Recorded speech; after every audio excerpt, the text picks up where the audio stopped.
Hey, this is Juan David. I'm the founder of Taylor Talent, and today we're going to be talking about the 5 most common mistakes you can make whenever you decide to outsource or nearshore DevOps engineers. So number 1, and this is the most common mistake, is that you pick an agency that keeps most of the money that you're paying for a DevOps engineer. So what do I mean by that? Imagine you're looking for an agency, and this agency tells you like, hey, yeah, we have an engineer, great DevOps engineer, 6-7 years of experience, CI/CD experience, and everything that you're looking for. And you end up paying $8,000 per month, which is a pretty good rate, especially if you're a company based in the US, in San Francisco, in New York, in Austin. So being able to hire a DevOps engineer with 7 or 8 years of experience for that rate seems pretty reasonable. But what happens is that agencies know that this is a very high salary. They find DevOps engineers for, let's say, $4,000 or $5,000, and then they keep the rest of the money. So what happens with that is that this creates a lot of friction and distrust after you start working with the engineer, because if the engineer is doing most of the work, but they're actually not keeping most of the salary or most of the payment that you're paying the company, then this misinformation creates a lot of distrust and friction in the ongoing relationships. So make sure if you're deciding to outsource or nearshore DevOps engineering, that you find an agency that passes most of that salary to candidates. For example, at Taylor Talent, it has helped us a ton that we cap the maximum amount of money that we can keep at 20%. That means if you're paying $8,000, with the most that we can keep is $1,600, and 80% of that payment actually goes to the candidate. And we actually disclose this, and that this helps a ton in retention and in the productivity of the engineers that you decide to work with. Mistake number 2 is do not disclose your budget to agencies before they actually tell you the market rates. This is very common. So imagine you're looking for an Azure DevOps engineer with 6-7 years of experience, CI/CD experience, that they have technical skills like Docker or Kubernetes or whatever you're looking for, and you talk to one of the representatives of one of these staffing agencies. They're gonna be asking you, so what is your budget? How much are you willing to pay for this candidate? Do not tell them beforehand. Ask them, give me the market rates for this type of talent. And why is that? It's because imagine if you disclose this information first. Imagine you say, you know what, I'm willing to pay up to $10,000. Then the agency is gonna be like, hey, guess what? We actually have a couple of great engineers for $10,000. So this is like great news, right? But the problem is that their job is to maximize margins. They're not transparent about pricing rates.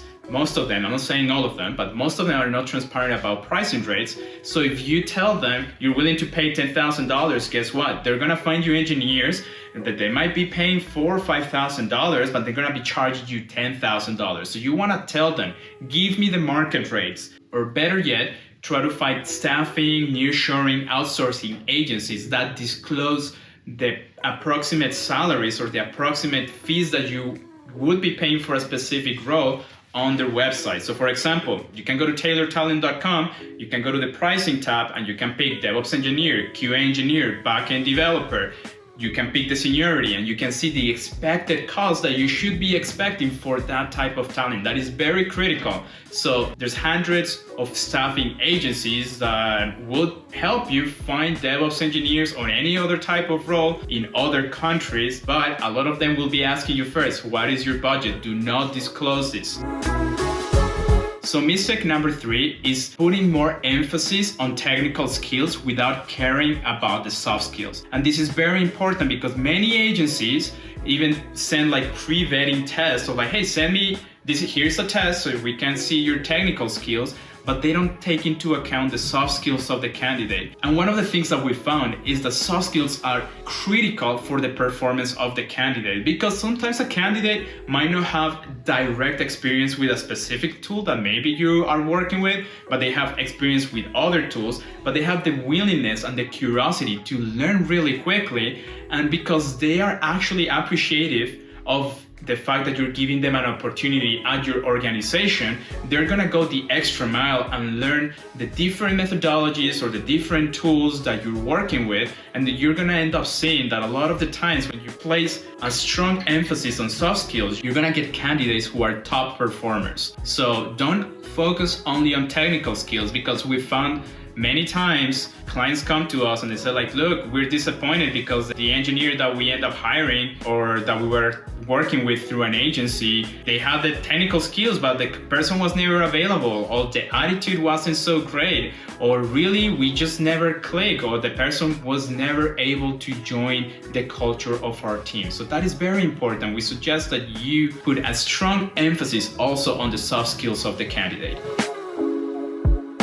Now, mistake number 4 is that you decide to outsource DevOps in a different time zone. This is super critical. Don't do it. Why? Because it's not the same for you to have a question to that engineer and send an email or send a message and get an answer the next day, versus having someone in your same time zone, let's say it's 3 p.m. your time, and you need a quick answer from the DevOps engineer that is working also in your team but in a different country. It's very easy for that person to say, hey, let's get on a quick call, on a Zoom call or a Google Meets call, or have a fluent conversation on Slack. And I know it sounds simple, but it is extremely powerful. So if you end up outsourcing or nearshoring DevOps, make sure that you're in the same time zone, because obviously DevOps often involves continuous integration and continuous deployment, where rapid, more frequent changes are made to the code base, for example. And when issues arise, you want to make sure that that candidate or that talent that is working with you is ready to answer any questions in a quick manner, right? Like, it can hurt your business or hurt your technical team. And if you're looking for an outsourcing, a nearshoring, or a staffing agency,